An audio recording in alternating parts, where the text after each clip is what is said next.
I started having the dreams when I was very young. 5 or 6, I think. They were always the same. I would open my eyes to a black room. A void, almost. It was always unnaturally cold. Every time, I would look down at my feet, then when I would look back up, there would always be a person looking back at me. Some were happy and peaceful while others were angry and withdrawn. For a while, they just stared at me, some with hate, some with friendship. I never thought much of them and would usually forget all about them as the following day progressed. Until one night when I was 13 and I dreamt of a girl I went to school with. She wore a green blouse. It looked old and faded. She wore a somber expression and seemed to be looking right through me. For the first time ever, I spoke to one of them. Anne, her face contorted from a blank expression to one of agony. Before my eyes, giant rips formed in the skin on her face. Her left arm broke, now stretched into an unnatural position. Her body shifted into a disgusting heap of blood and became lumpy with broken bones. I was horrified, but I couldn't move. Still in her mangled form, she approached me and put on a genuine smile. She took my hand and gave me a soft kiss on the forehead. Then she was gone, and I woke up. We found out the next day that the day before, she had fallen victim to drunk driving and was hit by a large truck while walking home from school. I now knew why I had these dreams. It all made sense now. I started talking to them every night. And every night, they showed me how they died. Sometimes it was violent. Other times it was uneventful. About 3 years later, woke in the black room, as usual. I looked down, and when I looked back up, I was my sister, loving and soft. I was confused. My sister wasn't dead. I had just seen her 2 hours ago. Mara, her eyes locked onto mine. "I'm so sorry," she said. Her face turned pale, and she looked sickly.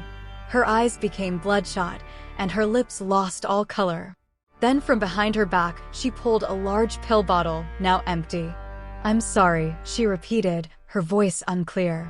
She sounded like she was choking.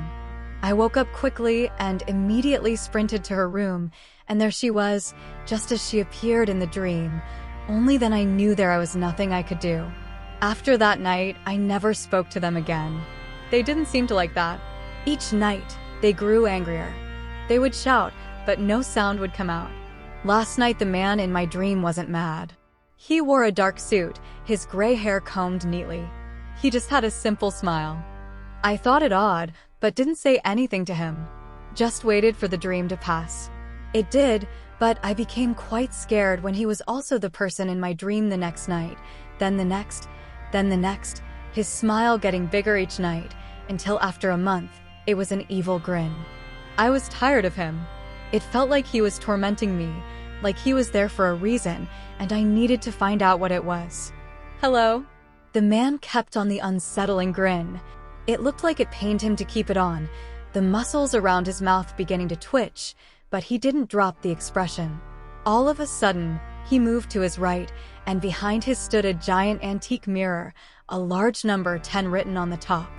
I approached it, and it man in the mirror was, in fact, me, and I had on the same evil grin the old man had on. I knew I wasn't smiling, so what was this thing in the mirror? I woke up suddenly, my heart racing. I had the exact same dream the next night, and when the man stepped aside, the mirror now read 9. It continued to count down every night, and I began to see the old man outside of my dreams. He began as a shadow in the corner of my eye, but now he follows me everywhere I go, always making sure I can see this face, the grin that makes me want to skin myself alive. Last night the mirror read 2, and each night the reflection has shown a different way in which I have died. They are all disgusting, brutal, the reflection becoming unrecognizable as it contorts and sometimes splits entirely. I don't know what to do. I've been trying to speak to the man at night, and even in the day, but every time, his smile just grows bigger, the skin on the sides of his mouth splitting, showing every single one of his teeth. I'm about to go to sleep, probably for the last time, so to the person who finds this letter, I am so sorry, but last night, the man told me I had to pass it on, or I'll be stuck like this forever.